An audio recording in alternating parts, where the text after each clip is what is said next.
ನನಗೆ ಒಂದ್ ವಿಷಯ ಅಂತೂ ಯಾವಾಗ್ಲೂ ಕನ್ಫರ್ಮ್ ಆಗಿದೆ, ಸನಾತನ ಧರ್ಮವೇ ವಿಜ್ಞಾನವಾಗಿದೆ ಅಥವಾ ವಿಜ್ಞಾನದ ಮೂಲವೇ ಸನಾತನ ಧರ್ಮವಾಗಿದೆ ಅಂತ ನಾನ್ ನಂಬ್ತೀನಿ. ಯಾಕಂದ್ರೆ ಈ ವಿಷಯ ಕೇಳಿದ್ರೆ ನಿಮಗೂ ಹಾಗೆ ಅನ್ಸುತ್ತೆ. ಕೇದಾರ್ನಾಥ್ ಟೆಂಪಲ್ ನಿಂದ ರಾಮೇಶ್ವರಂಗೆ ಇರುವಂತಹ ದೂರ ಆಲ್ಮೋಸ್ಟ್ 3000 ಕಿಲೋಮೀಟರ್. ಏನೇಳಿ ಆಲ್ಮೋಸ್ಟ್ 3000 ಕಿಲೋಮೀಟರ್. ಇದ್ರ ನಡುವೆ Kalahasti temple, Ekambareshwarnath temple, Jambukeshwara temple, Arunachaleshwara temple, Nataraja temple ಮತ್ತು ಕೇದಾರ್ನಾಥ್ ರಾಮೇಶ್ವರಂ ಒಟ್ಟು 7 ಟೆಂಪಲ್ಗಳು ಬರ್ತವೆ. 7ಕ್ಕೆ 7 ಟೆಂಪಲ್ಗಳು ಶಿವನಿಗೆ ಮೀಸಲಾಗಿರುವಂತಹ ಟೆಂಪಲ್ಗಳು. ಇದ್ರ ವಿಶೇಷತೆ ಏನು ಗೊತ್ತಾ?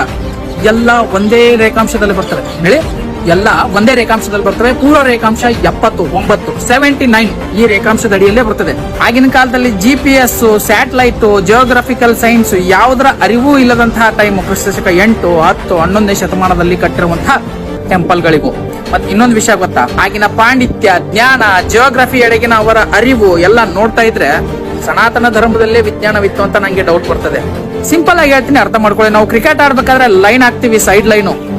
ಹಗ್ಗ ಹಿಡಿದು ಸುಣ್ಣ ಹಾಕಿದ್ರು ಸಹ ನಮ್ ಲೈನ್ಗಳೇ ವಕ್ರವಾಗ್ತವೆ.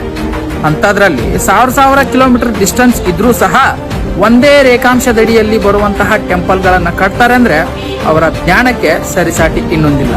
ಅದಕ್ಕೆ ನಾನು ಯಾವಾಗ್ಲೂ ಹೇಳ್ತೀನಿ, ವಿಜ್ಞಾನದ ಮೂಲ ಸನಾತನ ಧರ್ಮ ಅಂತ. ಧನ್ಯವಾದಗಳು.